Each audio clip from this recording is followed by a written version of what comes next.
Mateo 18, y vamos a ir a Mateo 18, capítulo 15, Mateo 18, versículo 15. Y vamos a leer hasta el versículo 22. Y hoy terminamos el tema de la disciplina en la iglesia, que es una de las cosas de las cuales nos habla el capítulo 18 de Mateo, donde nos está mostrando claramente cuál debe ser el trato que debe existir entre las personas que son hijos de Dios, miembros de la iglesia, un trato completamente honesto, considerado, sirviéndonos y haciéndonos el bien y absteniéndonos de hacer cualquier mal a un hijo de Dios. Eso es lo que nos ha enseñado Mateo 18, impidiendo que cualquiera de los hijos de Dios se extravíe y usando la disciplina del Señor para que esto sea así. La manera en que evitamos que los verdaderos hijos de Dios se pierdan, se extravíen, es a través del proceso que la palabra de Dios aquí nos muestra, el Señor Jesús, y que nosotros conocemos como la disciplina bíblica, la disciplina en la iglesia. Quiero que nuevamente lo leamos, Mateo 18, 15 al 22. Dice: por tanto, si tu hermano peca contra ti, ve y repréndele, estando tú y él solo. Si te oyere, has ganado a tu hermano. Mas si no te oyere, toma aún contigo a uno o dos, para que en boca de dos o tres testigos conste toda palabra. Si no los oyere, a ellos dilo a la iglesia. Y si no oyere a la iglesia, tenle por gentil y publicano. De cierto os digo que todo lo que atéis en la tierra será atado en el cielo, y todo lo que desatéis en la tierra será desatado en el cielo. Otra vez os digo que si dos de vosotros se pusiesen de acuerdo en la tierra acerca de cualquier cosa que pidieren, les será hecho por mi Padre que está en los cielos. Porque donde dos o tres están congregados en mi nombre, allí estoy yo en medio de ellos. Entonces se le acercó Pedro y le dijo: Señor, ¿cuántas veces perdonaré a mi hermano que peca contra mí? ¿Hasta 7? Jesús le dijo: no te digo hasta 7, sino aún hasta 70 veces 7. ¿Cómo se debe tratar el pecado en la iglesia? Los creyentes han sido renacidos, han sido salvados. Un creyente en esencia no es un pecador, una persona que vive para pecar. Pero aún revestido de carne, somos propensos al pecado, somos débiles frente a él. Y la palabra nos ordena, nos manda que debemos velar los unos por los otros para que crezcamos en santificación. Es decir, que el carácter de Cristo sea formado en nuestras vidas. El Señor nos santifica a través de la enseñanza de su palabra. El Espíritu Santo en nosotros, por medio de la enseñanza de su palabra, hace que seamos santificados. Pero uno de los métodos también necesarios para la santificación de nuestras vidas es la aplicación de la disciplina en la iglesia. Es decir, necesitamos de la corrección que nos brindamos unos a otros en amor para que podamos crecer en ese carácter de Cristo en nuestra vida. No existe santificación aparte de la iglesia, por lo menos no la santificación como Dios la ha determinado para nosotros, ese crecimiento que debe ser acompañado por la iglesia del Señor, por la congregación a la cual pertenecemos. Así que el pecado y las diferencias que surgen entre hermanos debe ser tratado mediante este modelo, mediante este proceso. Los niños de Dios, así como Jesús nos ha llamado desde el comienzo del capítulo 18, necesitamos corrección de parte de Dios a través de otros miembros. Hay gente que la saca barata, ¿no? Dice: a mí que me corrija Dios. Ellos creen que les vendrá una voz del cielo y les dirá: oh, te portaste mal. No, Dios usa la iglesia. Quien verdaderamente es un hijo de Dios pertenece a una comunidad de creyentes, está involucrado en ella y a través de ella recibe grandes bendiciones, muchas grandes bendiciones.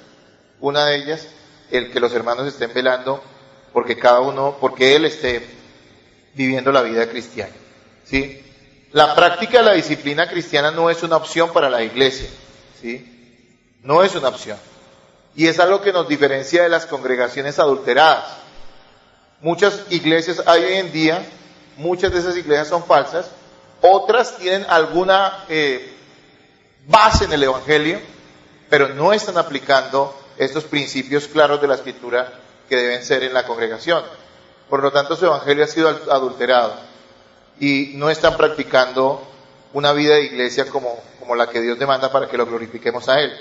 La diferencia entre una iglesia bíblica Y una iglesia que está viviendo un evangelio mediocre debe ser, pues, una buena enseñanza de la Escritura, una práctica de la participación de los elementos como la mesa del Señor y de los mandatos, que es uno de ellos es el bautismo, correctamente, y el otro es la aplicación de la disciplina en la congregación.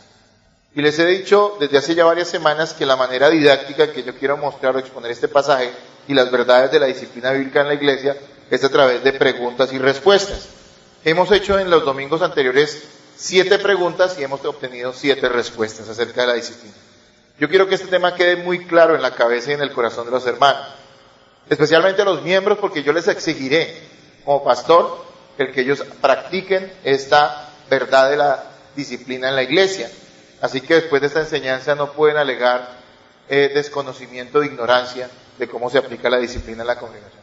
Creo que hemos dedicado 3 domingos con el de hoy y esto tiene que quedar muy claro para todos. La primera pregunta que hicimos, recordando rápidamente las enseñanzas de los domingos pasados, es la primera pregunta es ¿qué es la disciplina bíblica? Y les expliqué que es el proceso mediante el cual el Señor nos manda tratar con el pecado en la iglesia y también de paso restaurar las relaciones que han sido rotas por el pecado entre hermanos.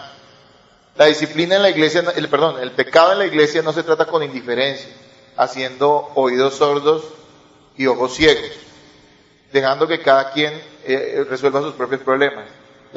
El pecado en la iglesia, cuando es un pecado impenitente, sin arrepentimiento, constante, visible, debe ser tratado por los miembros de la congregación a través de la confrontación, que es un proceso, y vuelvo y lo repito, que nosotros conocemos como la disciplina bíblica. ¿Para quiénes es la disciplina bíblica? ¿Para quiénes? Solo para los creyentes renacidos. Solo para los verdaderos creyentes. ¿Por qué? Porque son los únicos que dará fruto. En la práctica, los miembros de la iglesia, porque son los que conocemos. ¿Sí? Claro, podríamos practicar esta disciplina con cualquier persona de otra congregación, si reconocemos en él un verdadero cristiano. Pero la realidad es que en la parte práctica nosotros debemos hacerlo con los miembros de nuestra iglesia, porque a ellos conocemos, con ellos tenemos más contacto. El ejercicio de la disciplina en la iglesia requiere cierto conocimiento de las demás personas. Nuestras vidas están abiertas. Hermano, yo les decía hace 8 días que ustedes mismos saben dónde yo vivo, con quién vivo, mi esposa, quiénes son mis hijos y cómo vivimos. Y eso está allí planteado así para que ustedes puedan ver en mí el testimonio de vida cristiana que como pastor espero siempre poder dar, por la gracia de Él. Pero eso no es exclusivo del pastor, eso tiene que ser de todos los miembros de la iglesia. Entonces no debe estar el hecho de que las personas quieran conocer un poquito acerca de cómo vive usted, con quién vive, qué hace, cómo es su vida, cómo educa a sus hijos, cómo trata a su esposa y todos esos aspectos importantes en la vida cristiana. Porque de esa manera vamos a velar los unos a otros por la santificación en la iglesia. Así que es para cristianos renacidos, no para incrédulos. No aplique la disciplina a los incrédulos. A los incrédulos lo único que hay que hacer es predicarles el evangelio, llamarlos al arrepentimiento y a la fe en Jesucristo. Ellos no van a entender esto. Incluso aquellos incrédulos que están en medio de nosotros en la iglesia.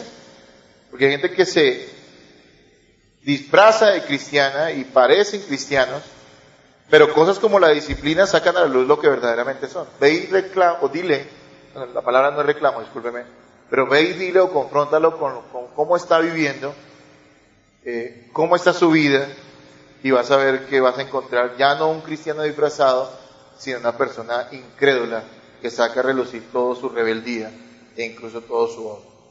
Entonces, ¿esto es para quién? Para los cristianos renacidos. La tercera pregunta que hacíamos es ¿por qué es necesaria la disciplina? Y esto tiene que ver con lo que ya expliqué, para la santificación de cada miembro de la iglesia. ¿Quién santifica a los creyentes? El Espíritu Santo. ¿Cómo los santifica? A través de la enseñanza correcta de la palabra de Dios. Creyentes expuestos a sana doctrina, a sana enseñanza, son santificados. ¿Sí? Gente que dice ser cristiana, pero está expuesta a enseñanzas falsas y doctrinas falsas, no van a ser santificados, van a cada vez andar más en pecado. ¿Sí? Pero también, ¿cómo el Señor nos santifica? ¿Sí? Por medio de la enseñanza de la palabra, la oración creo que es un componente importante, pero nos muestra aquí el Señor y en otros pasajes del Nuevo Testamento que es necesaria la reprensión y el cuidado de la iglesia, cuidado mutuo que nos brindamos para esa santificación. Así que sin disciplina en la iglesia, nuestra santificación va a quedar truncada. Vamos a empezar a vivir como una comunidad religiosa de gente hipócrita que viene, cumple con un rito y después se va para vivir una vida en pecado. Y eso no puede ser así en la iglesia del Señor. ¿Qué asuntos deben ser motivo de disciplina? Era la cuarta pregunta. Yo les dije a ustedes que todo pecado evidente, persistente y sin arrepentimiento. Todo pecado evidente, o sea, que sea visible a los demás. Porque hay pecados ocultos, que tal vez el Señor en su momento saque a la luz, pero que nosotros no conocemos. Pues no estamos llamados a hacer un trabajo policial o de inteligencia para saber cómo vive cada quien. Hay cosas que son visibles, actitudes, conductas pecaminosas, relaciones indecorosas que puedan tener creyentes, o gente que dice ser creyente, o miembro de la iglesia, que son visibles a los demás, que algún hermano se ha percatado de que es así. Esa es un tipo de pecado, un pecado que debe ser tratado con disciplina en la iglesia. Cuando ese pecado es persistente y la persona no se arrepiente, en muchos casos trata de justificarlo. Allí, nosotros como hermanos en Cristo, porque eso no es un asunto de los pastores solamente, es un asunto de la iglesia en general, debe acercarse a esa persona y hablarle claramente, confrontarla con su pecado, ¿sí? Recuerde que no disciplinamos a la gente en base a nuestras opiniones personales o prejuicios, ¿sí? Porque tampoco se trata de estar en una intensidad de que cualquier error que un hermano cometa vamos a caerle y a confrontarlo. No, nosotros debemos ver si un hermano ha cometido un error o un pecado y ver que lo cometió pero se arrepintió, vemos que su actitud es diferente. Allí yo creo que no hay que decir nada, simplemente ser testigos de cómo eso en su vida va cambiando, ¿sí? Pero si vemos que es persistente, debemos acercarnos a él. Sin embargo, hay prejuicios. Recuerde que la disciplina es con Biblia en mano. Esta persona ha pecado contra Dios porque la palabra de Dios nos enseña que eso que él está haciendo es pecaminoso y por lo tanto nos acercamos a él. No en base a nuestras opiniones. Yo les decía a ustedes que, digamos, gente, poner un ejemplo, cree que la Navidad es diabólica o algo así, que el árbol de Navidad es una cosa rara y se acerca a los demás para reprenderlo por eso. No debería hacerlo porque es un prejuicio que él tiene, pero eso no es una razón, no es un argumento bíblico, ¿sí?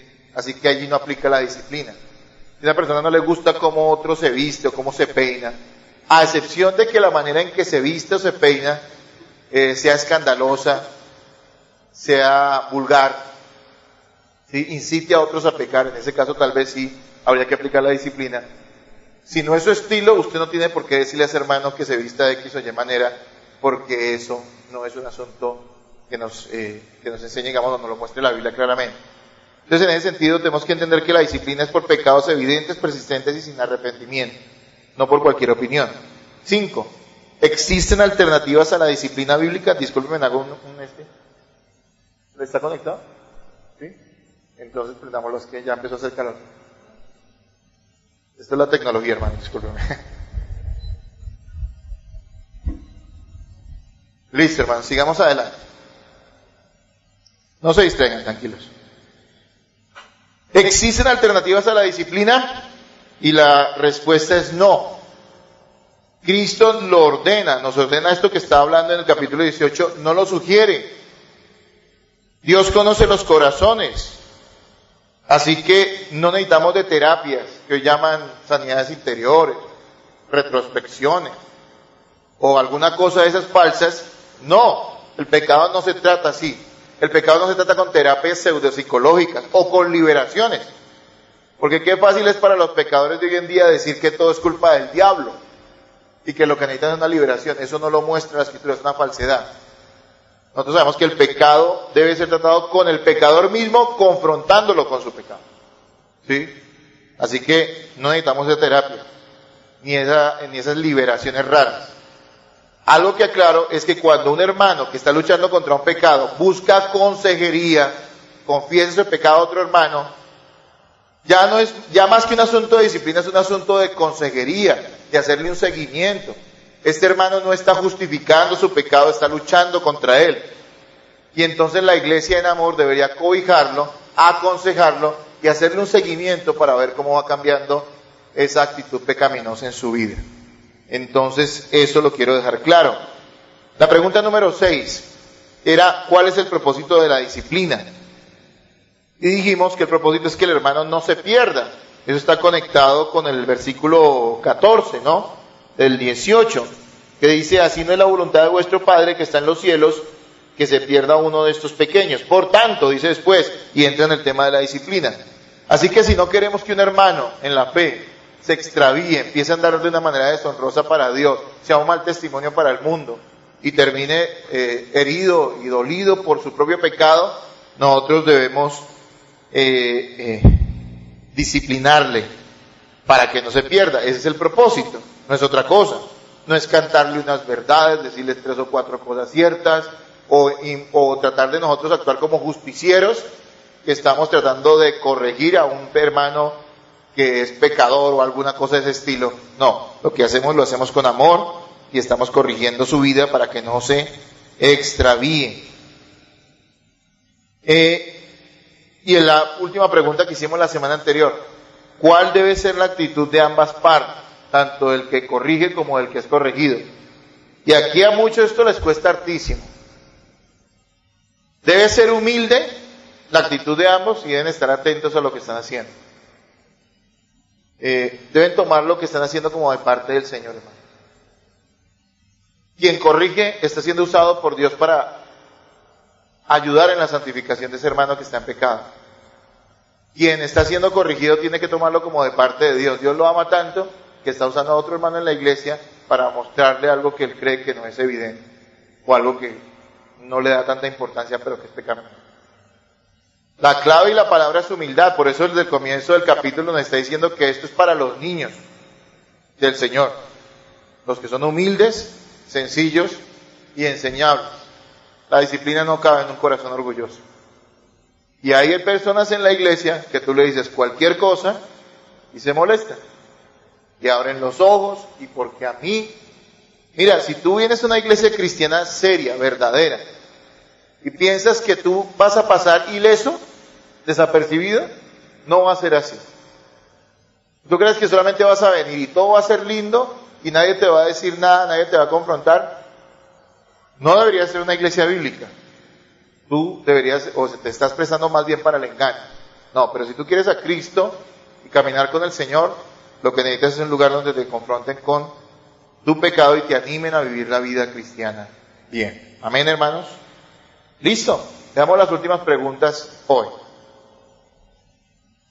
¿Cuáles son los pasos de la disciplina bíblica? ¿Cuáles son los pasos de la disciplina bíblica? Versículos 15 al 17. ¿Por qué no lo leen ustedes, hermanos? Rápidamente y recordamos ese pasaje. ¿Cuáles son los pasos de la disciplina bíblica? Versículos 15 al 17, por favor, léanlo ahora.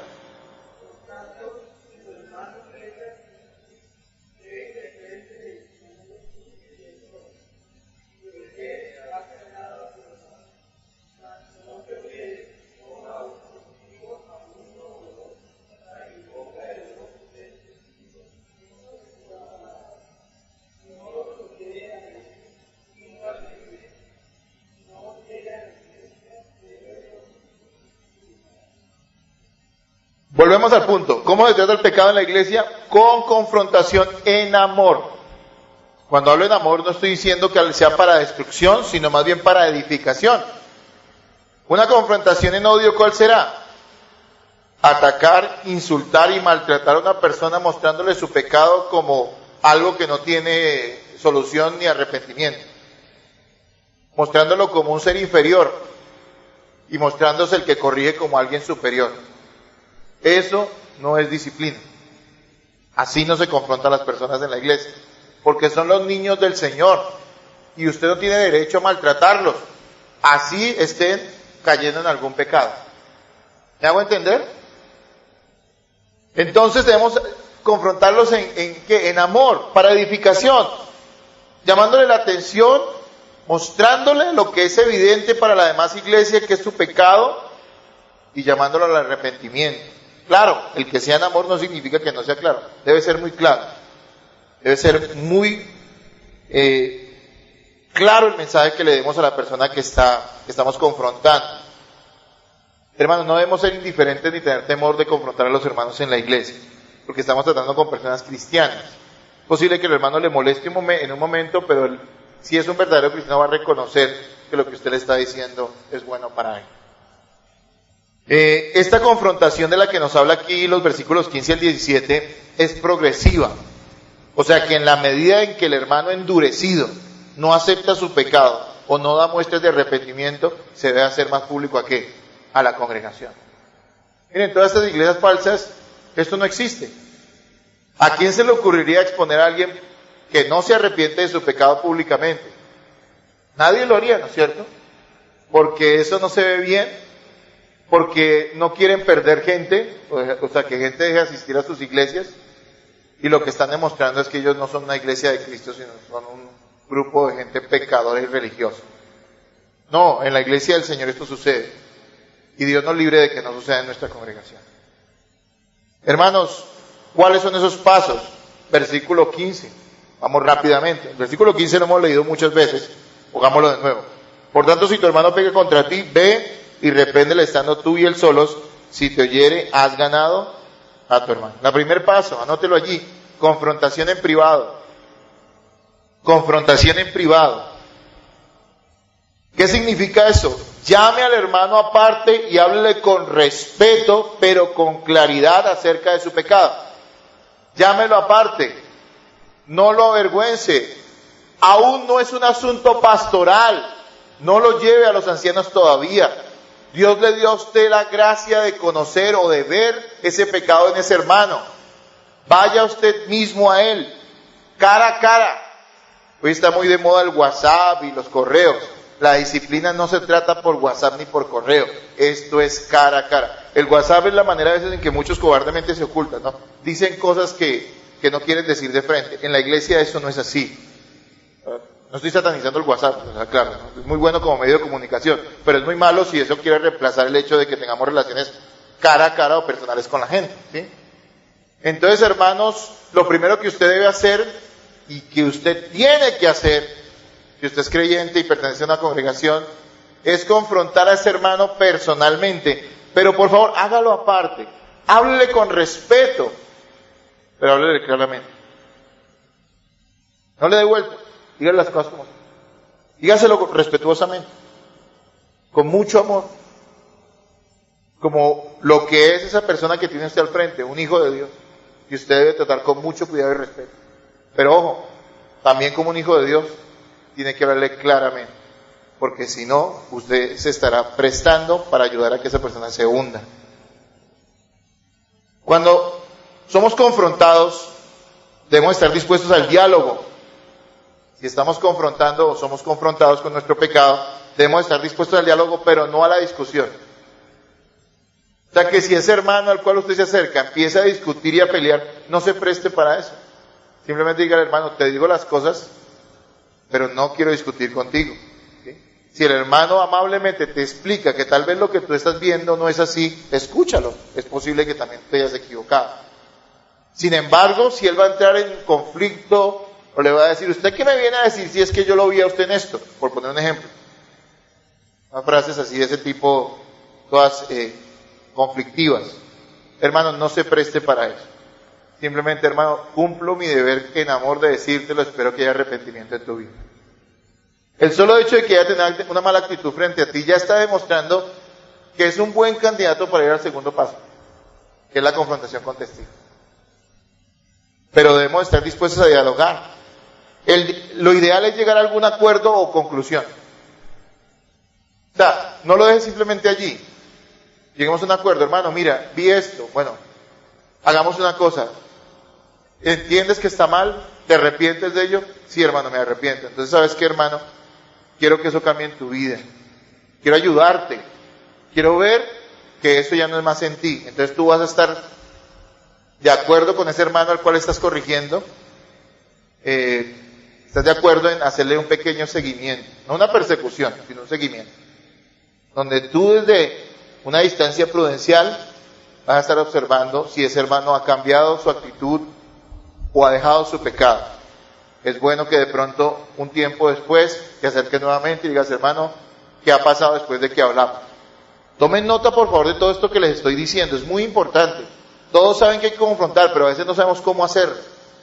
Es muy bueno hacerlo con amor, claramente, pero tenga presente esas cosas que les estoy diciendo porque son muy prácticas. No deje simplemente en decírselo, usted está interesado en él.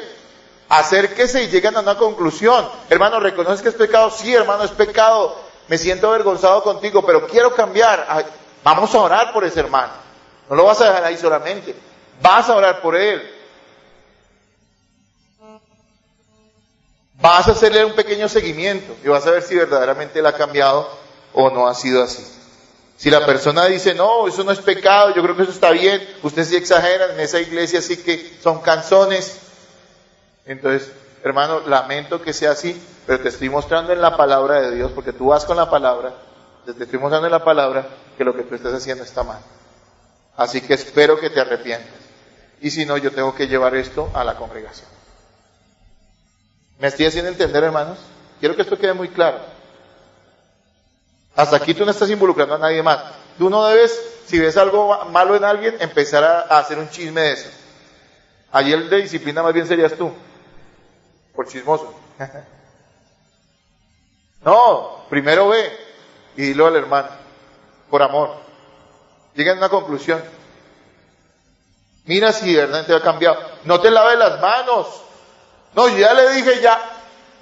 Si él verá. No, porque ya empezaste el proceso, tienes que terminar ante los ojos del Señor.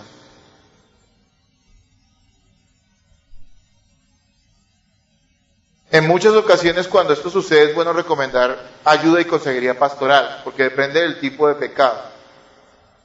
Hay cosas que se pueden, vencer más fácilmente, pero si es una conducta pecaminosa, el hermano reconoce su pecado, en muchas ocasiones, más que esperar que él solo logre cambiar, sería bueno recomendarle una consejería pastoral, para que ese hermano se acerque al pastor o a los ancianos de la iglesia, y ellos también puedan hacerle un seguimiento y darle un buen consejo acerca de cómo puede luchar contra ese pecado en su vida.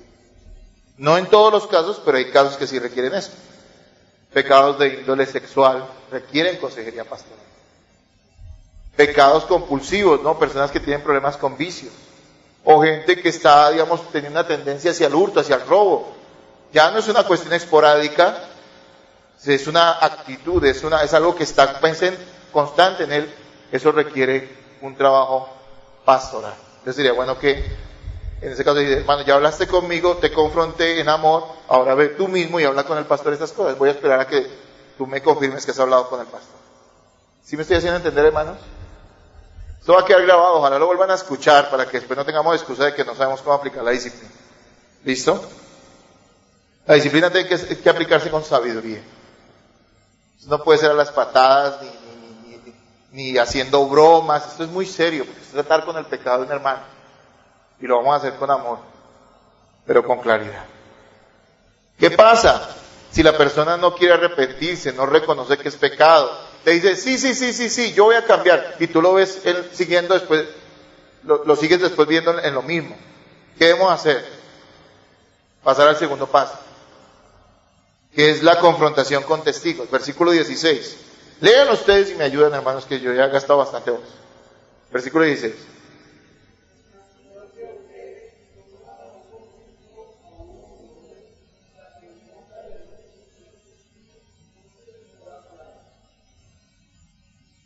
Si aún así, si después de un tiempo la persona persiste, debemos exhortarlo junto con hermanos maduros. Escúcheme en esto.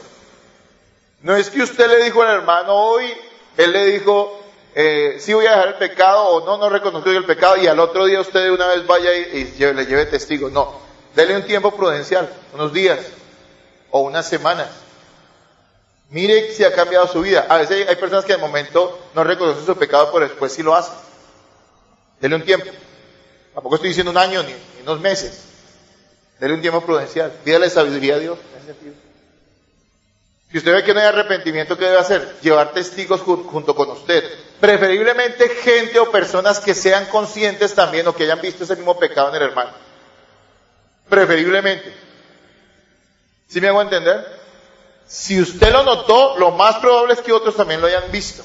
Usted debe acercarse a esas personas y ponerse de acuerdo con ellas para en amor ir a ese hermano y llamarle la atención y invitarlo al arrepentimiento. Preferiblemente personas que hayan sido testigos o que también tengan constancia de que esa persona está en ese pecado o en esa actitud. Si no hay otras personas que no sean conscientes o hayan visto ese pecado en la vida, usted debe ir buscar hermanos maduros en la iglesia y participarles o comentarles el pecado por el cual usted corrigió a ese hermano anteriormente, presentarles argumentos sólidos. No es que a mí me parece, sino que usted dice, mire, ha sido así y me consta que esto ha pasado. Y junto con ellos acercarse al hermano para corregirlo ya con testigos. Yo sí le pido algo a la iglesia, a esta congregación, a la Iglesia Bíblica del Norte en particular, que hagamos siempre en este segundo paso. Y yo les pido a ustedes que por orden, por sabiduría, en este segundo paso siempre involucren al pastor. Siempre involucren a los diáconos en el sentido. Si involucran al pastor, el pastor se lo comunicará a los diáconos. Involucren al liderazgo espiritual, no lo hagan ustedes aparte. Porque si ustedes lo hacen de manera equivocada, va a ser no va a ser para edificación, sino para destrucción. No es que a mí me pareció, entonces voy a buscar a mis amigos de la iglesia, porque es que vamos a armar aquí un convite y vamos a llevar a ese hermano y lo vamos a poner en su lugar. ¿Sí me entienden? No quiero eso. No quiero eso. No es amor. Lo que quiero es que usted se acerque al pastor y le comente, hermano, ya hablé con este hermano y él no se quiere arrepentir. Pastor, ¿qué personas podemos tomar como testigos? Habitualmente en esos casos lo que yo hago es, antes de tomar testigos, y yo ya como pastor, en mi autoridad, o los ancianos que en el futuro estén en su autoridad, ir a ese hermano y hablar primero con él, a ver qué ha pasado, antes de ir con testigos. Eso es como una manera práctica de hacerlo en esta iglesia, pero el principio bíblico que dice que debe ser es con testigos. Entonces usted se acerca, y ahora ir con testigos es que esos hermanos que usted lleva, que son maduros, porque no es cualquier hermano, no porque una persona que lleva 15 días en la iglesia, o que lleva 6 meses en la iglesia, pero no es maduro llevarlo a ser testigo frente a una confrontación de pecado. No, en ese caso deben ser hermanos maduros. Pero les estaba diciendo que ellos junto con usted deben confrontar. O sea, que el que ellos vayan no es simplemente el hecho de que usted sea el que hable, sino que también ellos hablen e inviten con amor a ese hermano a arrepentirse del pecado. Si ese hermano que ha pecado, que se ha endurecido en esta etapa, se arrepiente, también deberíamos hacerle algún tipo de seguimiento durante algún tiempo en amor, para ver si verdaderamente se ha arrepentido de su pecado o ha dejado ese pecado. Si no lo hace, hay otra etapa más, pero si lo hace, deberíamos ya dejarlo en el olvido y seguir adelante como si nunca hubiera pasado nada con ese hermano. Hermanos, si no se arrepiente, si permanece endurecido, si justifica su pecado, a pesar de que se le ha hablado personalmente, se le ha hablado con testigos, ¿qué dice el versículo 17? Por favor, vuelvan a leer ustedes. Versículo 17.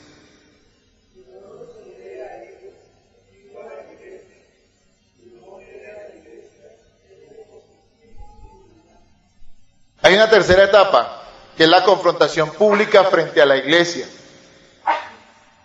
Si esa persona no se arrepiente de su pecado, si esa persona, a pesar de los testigos, persiste en su maldad, si no vemos un cambio sincero en su vida, ese caso debe ser expuesto a la iglesia. Pero aquí hay que tener una salvedad, algo importante. Ningún miembro de la iglesia puede otorgarse digamos, la responsabilidad o el atributo más bien de convocar a la membresía de la congregación para decirle algo aparte de los ancianos de la iglesia. Primero tiene que llevar esto, ya les dije que anteriormente en esta congregación queremos que los ancianos sepan, que participen de ese proceso de disciplina. Ya en este caso, ¿quién debe convocar a la membresía? Los ancianos de la iglesia, el pastor o los pastores. Ellos son los que convocan y presentan frente a los miembros de la congregación el caso. Y junto con la congregación lo que se hace en esa asamblea disciplinaria es llamar a la persona y que toda la iglesia, con mucho amor en el corazón, le diga, hermano, arrepiéntete. Deja tu pecado, cambia esa actitud.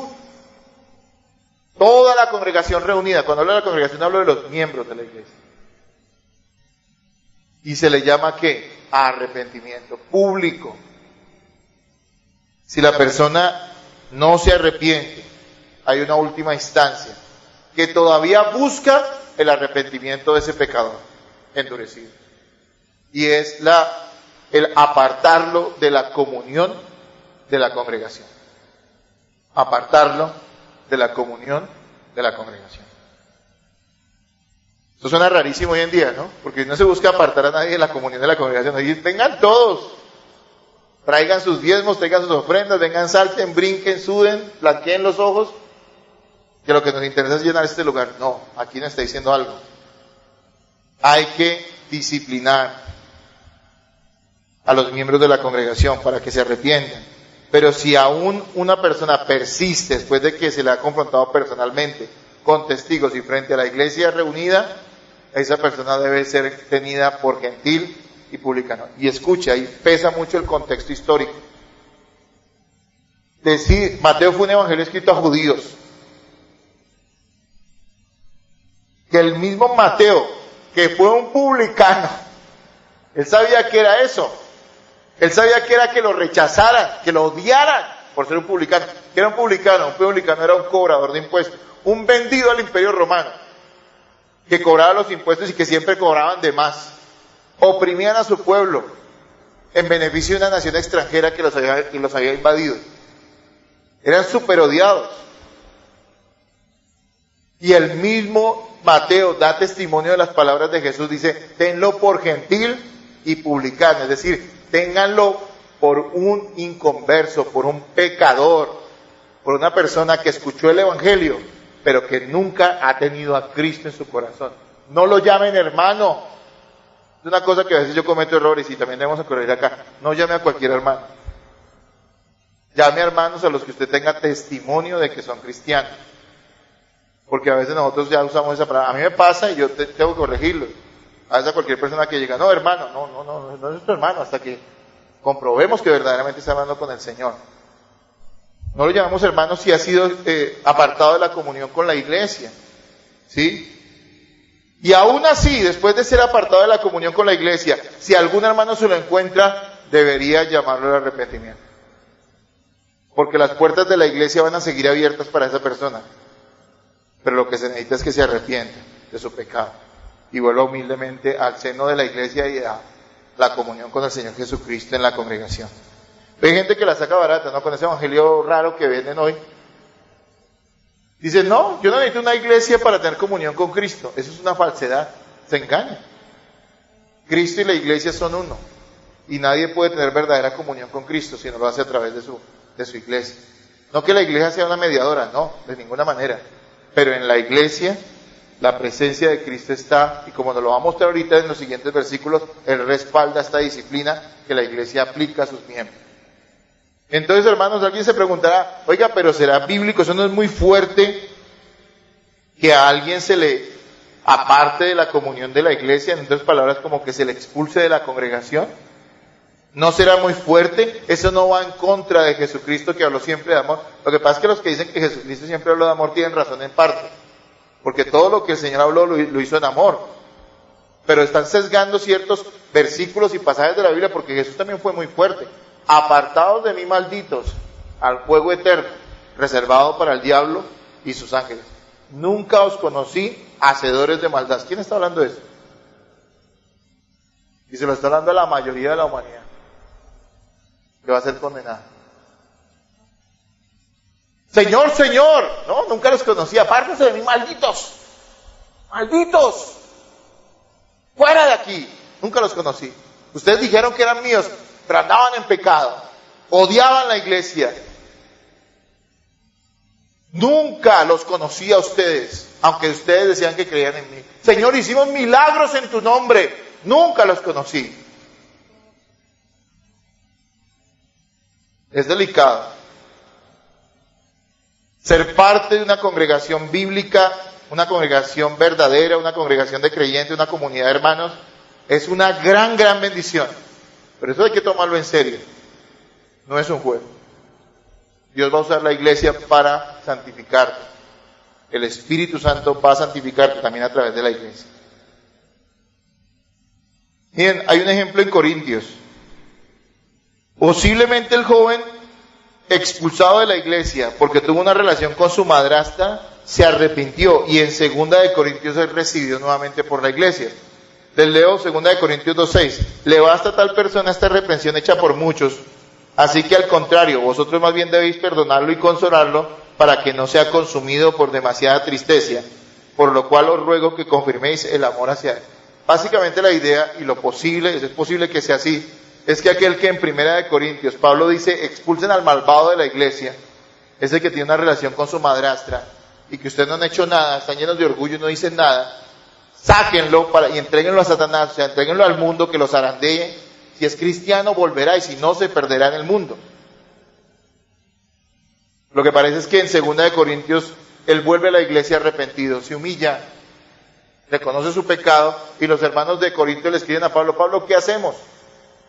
Y Pablo les dice, recíbanlo, ya no le digan nada más. Él se ha arrepentido y ha tenido muchas tristezas en ese camino que anduvo en pecado. Así que recíbanlo en el amor y confirmen ese amor hacia él.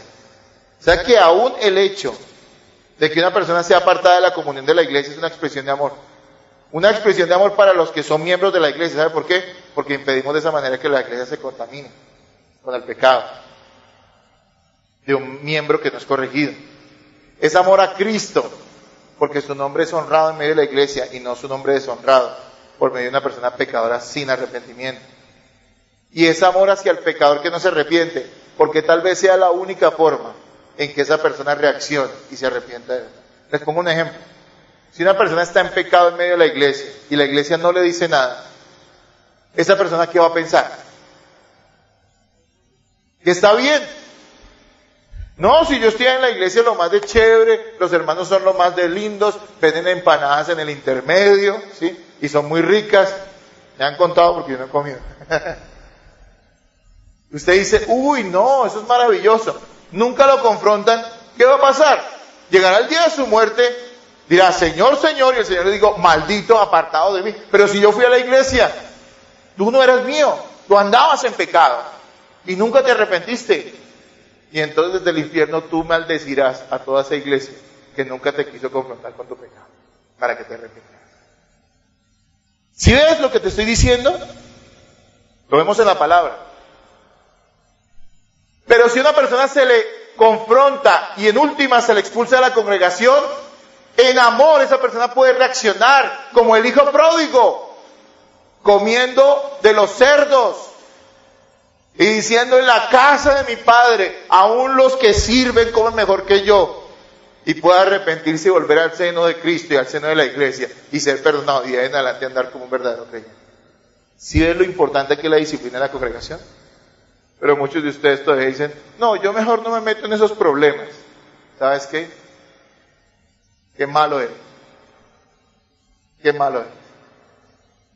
No te importan tus hermanos. No te importa la iglesia, te importa tu reputación, te importa tu tranquilidad. Arrepiente.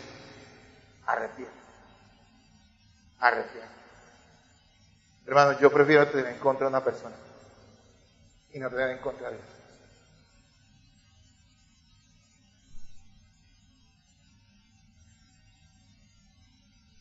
¿Están claros los pasos? ¿El primero cuál es?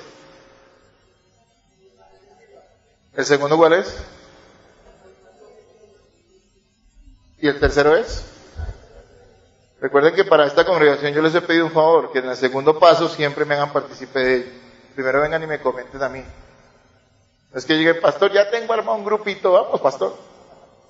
No, le voy a decir, ahí sí lo va a poner en disciplina usted más bien. ¿Sí? Le voy a decir, no, venga primero y hable conmigo.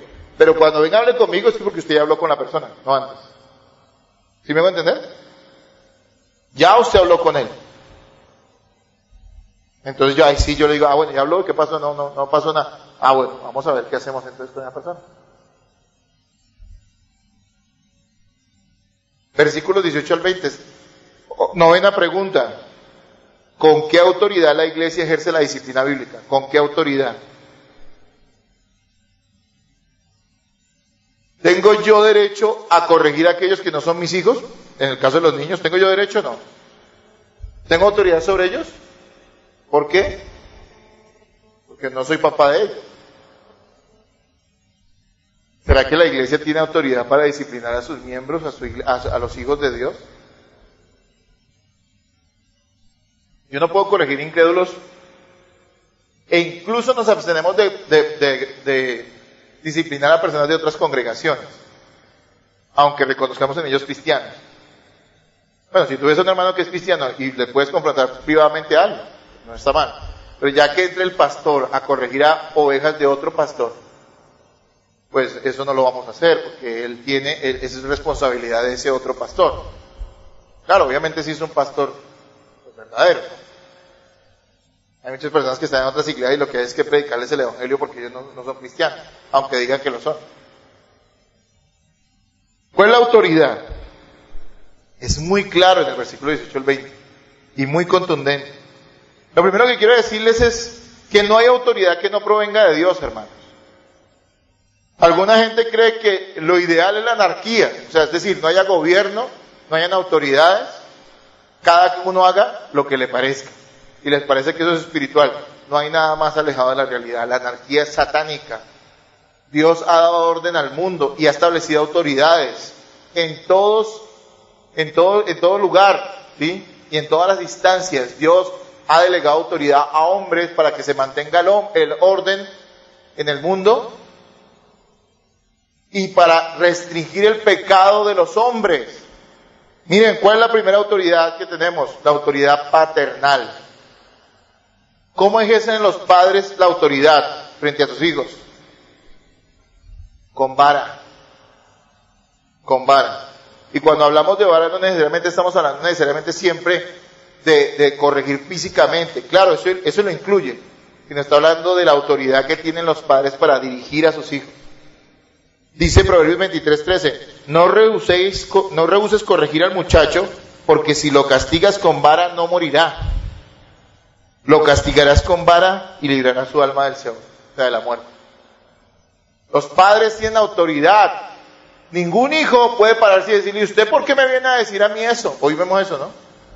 Yo tengo derecho a hacer con mi vida lo que quiera. Frente a sus padres, amigo, usted está bajo una maldición terrible. Porque Dios dio autoridad a los padres. Y ellos tienen la vara de Dios en su mano para corregir a quién? A sus hijos. Pero sabe que también hay otra autoridad que Dios estableció y es la autoridad civil.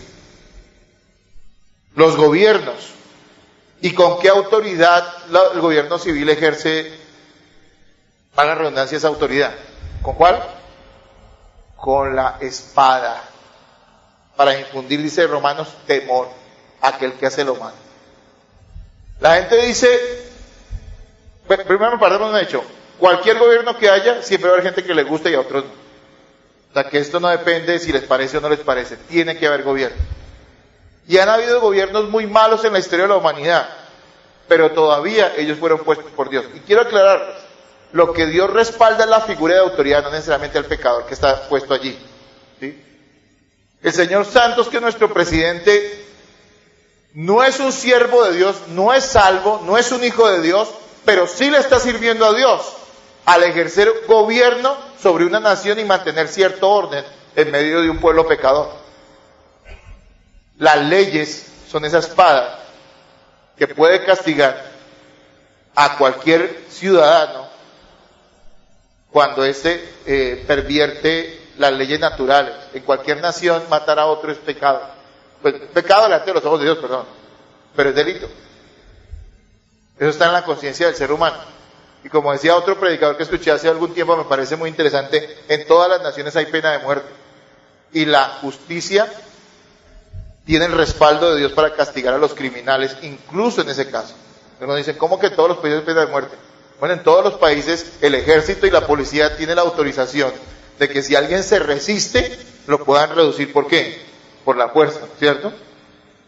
Si un ladrón entra al banco y está asaltando el banco y está amenazando a las personas, eso sucedió uno pasó hace poco aquí en Santa Fe, ¿no? Un tipo entró y la exnovia allí, una locura. la tenía de rehén. ¿Qué hizo el Estado, el gobierno, la policía que entró? No, venga señor, venga, te reprendo. No, ¿qué hicieron? ¿Qué hicieron? Trajeron unos francotiradores, hermanos, se rinden, no se rinde, listo. Lo dieron de baja. ¿Los policías que lo dieron de baja fueron a la cárcel? No, estaban actuando bajo la autoridad que les da el gobierno. Y en ese sentido, aún el gobierno tiene la disposición de reducir a los criminales. Oiga, pero los gobiernos son injustos. Sí, y no va a haber ningún gobierno justo. Cuando vamos a Romanos, yo quiero dejar esto claro, disculpen que nos movemos 5 minutos más, pero Romanos 13:1, yo creo que lo lean y lo tengamos claro. Romanos 13:1 al 4.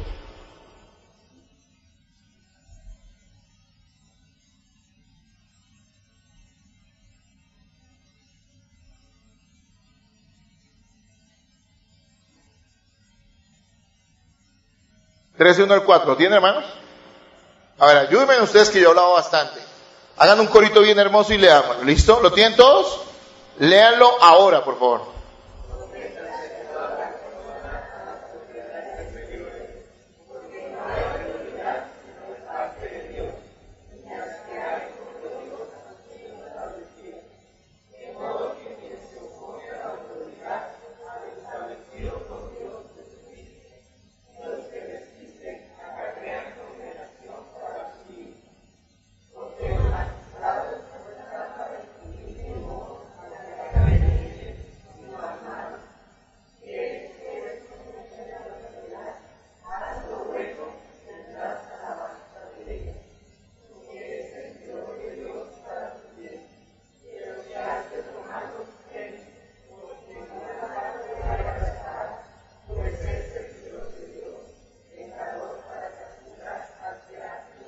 ¿Qué es la autoridad civil? Vengador y un instrumento en las manos de Dios para ejercer ¿sobre quién? Sobre el que hace lo malo. Ah, pero los gobiernos hacen cosas malas, ellos darán cuentas a Dios.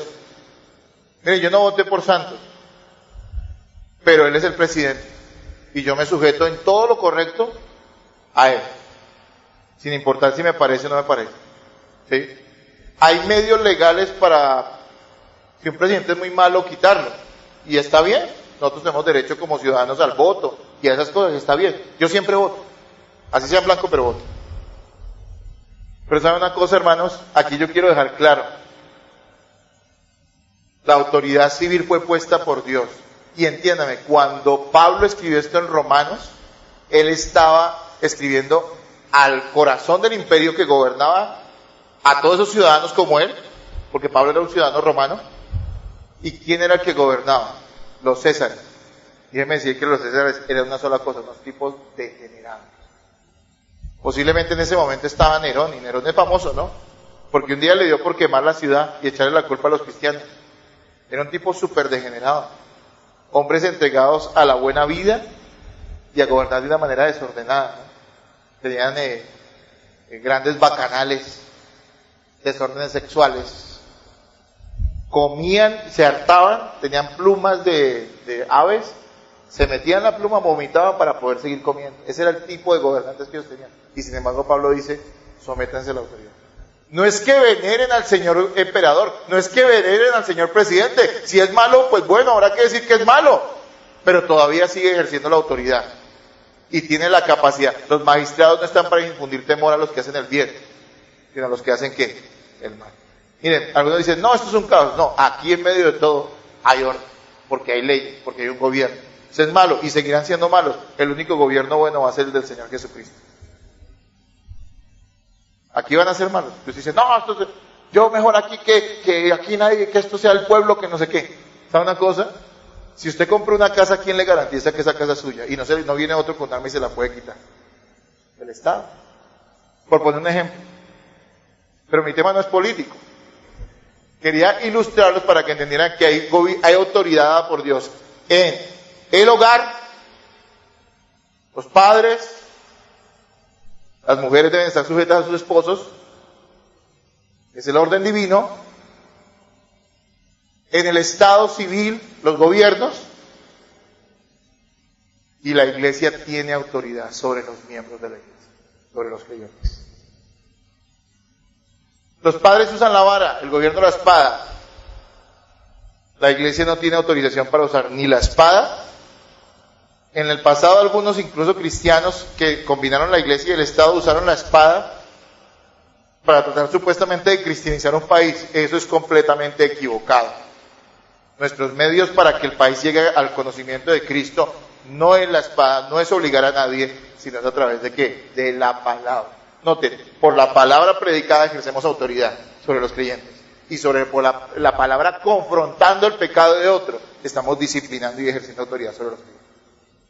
La autoridad de la iglesia no es espada ni vara, es exhortativa. Es por medio de la palabra que nosotros ejercemos autoridad sobre los creyentes.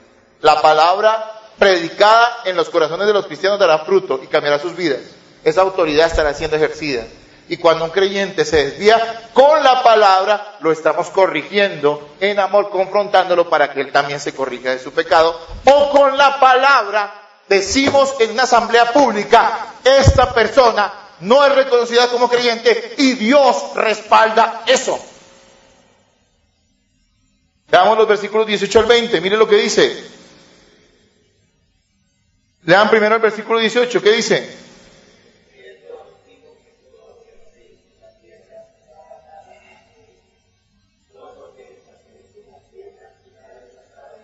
Atar o desatar no tiene que ver con esas locuras que hoy predican de que atar demonios o que atar cosas. No tiene nada que ver. Eso tiene que ser enseñado en contexto.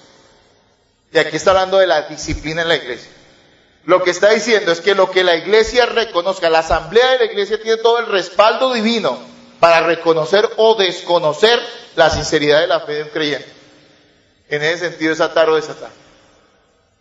Una iglesia que recibe a una persona como miembro está velando y dando garantía de que esa persona es creyente a través de ¿qué? De la enseñanza y de la exigencia y de la disciplina que impone sobre esa persona, como autoridad eclesiástica, como la iglesia del Señor.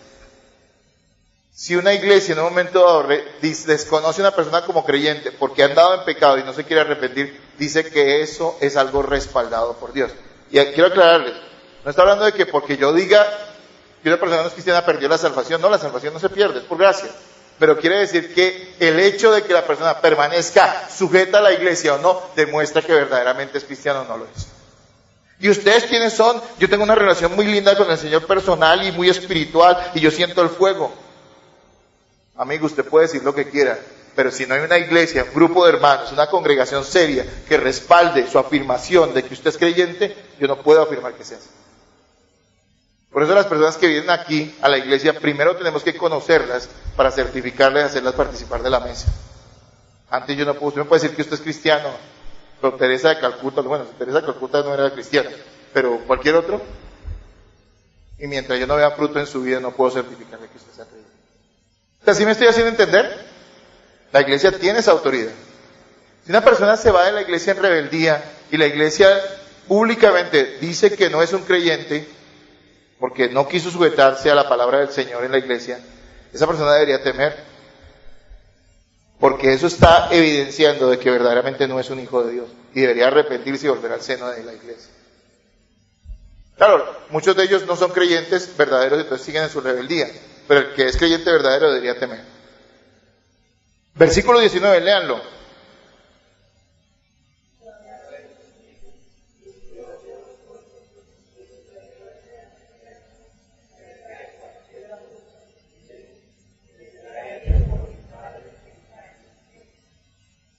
Amén.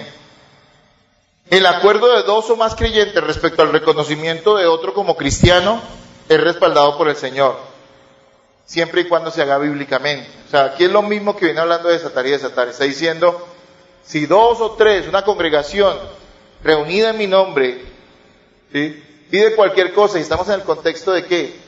De la disciplina. O sea, que esa oración, en esa asamblea, en ese proceso de disciplina que se hace sobre esa persona es efectiva si la iglesia termina desconociendo su verdadera fe. ¿Sí? O sea, que el Señor respaldará eso. O sea, la iglesia no está orando porque es que fue que un grupo de señores religiosos se les dio por decir que ya estás comulgado. No. Pero si lo hacen desde la Biblia, en una asamblea de verdaderos cristianos tienen toda la autoridad y dice que el Señor escuchará ese clamor, esa afirmación que hace la iglesia respecto a esa persona que es disciplinada. ¿Sí? Claro, la disciplina es válida desde que se haga bíblicamente. Muchas personas a veces las amedrentan en otras congregaciones, diciéndoles que las pondrán en disciplina y estarán bajo maldición. Que esa palabra no está usando aquí Jesús, porque Él está hablando de hijos suyos. Y los hijos suyos no son maldecidos de ninguna manera. Si se van de esa iglesia o no se unen a la visión o no hacen determinada cosa que el pastor quiere. Y se atemorizan y dicen, uy, no, mejor dicho, yo les digo, no hagan caso a eso. Esas personas no tienen ninguna autoridad porque primero de todo ellos no son creyentes. Y si lo fueran, de todas maneras, no están ejerciendo la disciplina conforme a la Biblia. Así que allí no hay ninguna autoridad ni ningún respaldo del Señor. Pero si lo que se hace es conforme a la Escritura, esa persona debería temer, porque Dios está realmente detrás de todo ello. Quien lo está disciplinando verdaderamente no es una persona, el pastor o la iglesia, sino es Dios detrás de ellos. O es Dios en ellos. Leamos el versículo 20.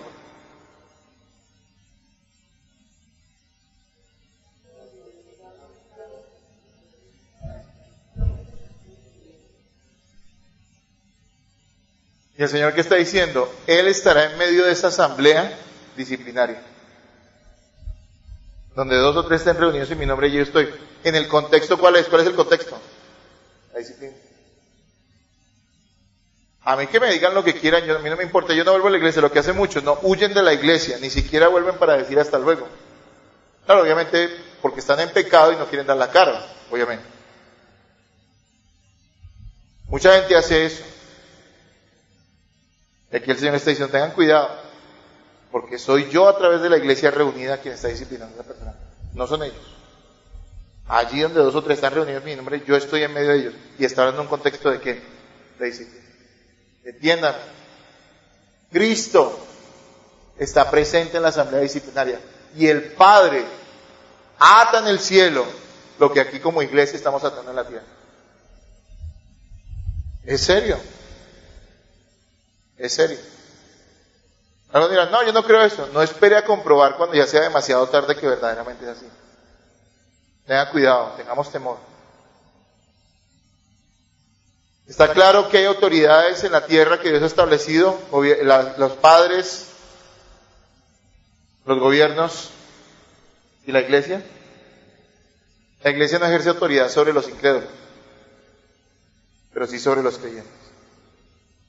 Realmente ser disciplinado por la iglesia es un privilegio.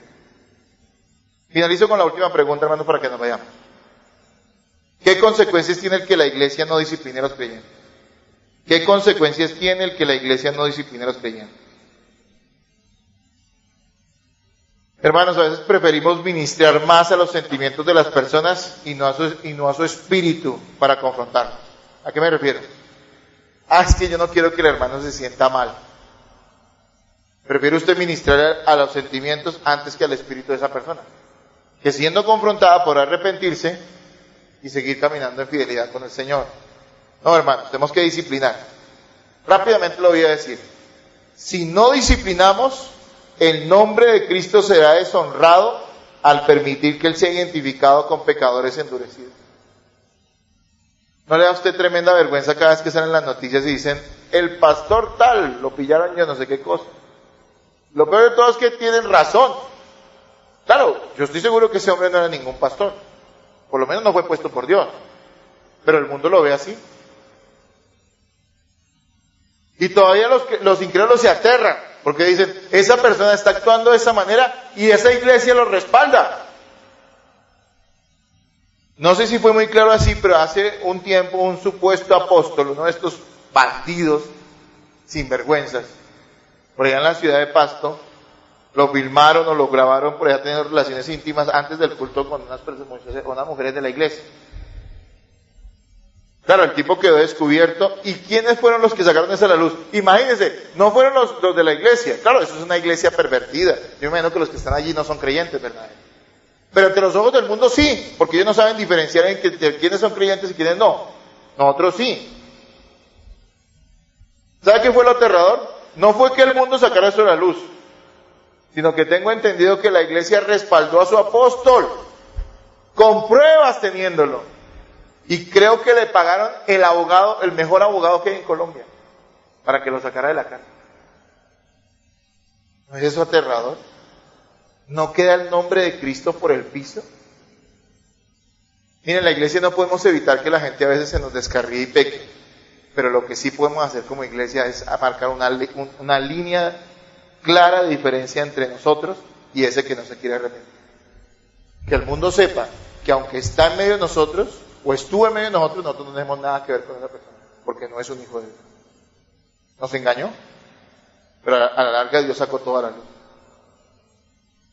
Si no disciplinamos, demostraremos un gran desprecio por los hermanos al permitir que se extravíen y vivan en pecado. Mire, usted desprecia a sus hermanos en Cristo si ve que está en pecado o tiene un odio contra alguien o contra usted mismo y usted no lo confronta. Porque usted está diciendo, no me importa que él haga lo que quiera y se siga perdiendo. Si no disciplinamos, estamos demostrando un tremendo odio hacia aquellos que son la iglesia de Dios. Si no disciplinamos, el pecado y las divisiones ganarán terreno en nuestra congregación, haciéndonos mucho daño.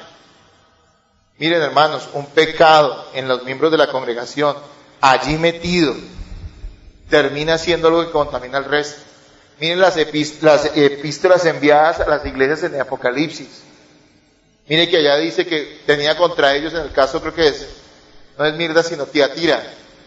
Le decía, tengo contra ti que permitas que esa mujer que se llamaba Jezabel seduzca a mis siervos y los invite y los haga pecar. Ellos no estaban haciendo nada y esa mujer estaba terminando de contaminar al resto. Si nosotros no disciplinamos, si no marcamos esa diferencia, si no confrontamos a las personas, el pecado ganará terreno en la iglesia, las divisiones vendrán y harán mucho daño a la congregación. Si no disciplinamos, los incrédulos y los nuevos creyentes no tendrán buen testimonio en una iglesia santa que se aparta del mal. Si nosotros permitimos el pecado en la iglesia, los incrédulos, ¿qué diferencia van a haber entre nosotros y ellos? Si permitimos el pecado en la iglesia sin confrontarlo, la gente que está llegando a la iglesia nueva, que está apenas conociendo el evangelio, ¿cómo puede hacer una diferencia entre lo que está bien y lo que está mal? Porque podemos predicar muy bien, pero en la iglesia estamos admitiendo el pecado. Si ve que es una encomienda que el Señor nos ha dado, si no practicamos la disciplina bíblica, ¿cómo vamos a resolver sanamente y santamente nuestros inconvenientes con los hermanos? Si no es confrontándolos, entonces será ¿cómo? De una manera equivocada, pecaminosa, que va a traer mucha maldición, mucha, más que maldición la palabra sería muchas dificultades, mucha tristeza a la iglesia. Todo esto para decirles que, hermano, necesitamos practicar la disciplina. ¿Les ha quedado absolutamente claro? No hay excusa. No hay excusa. Seamos celosos por la obra del Señor. Actuemos siempre en amor. Cristo es glorificado en una iglesia que practica la disciplina. No en una iglesia que es indiferente frente al pecado.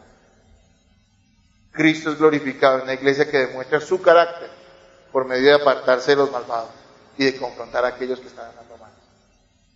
Cristo es glorificado en una iglesia que restaura a los hermanos que han tenido contrariedades con otros. En una iglesia que restaura al pecador que se arrepiente porque ha sido confrontado.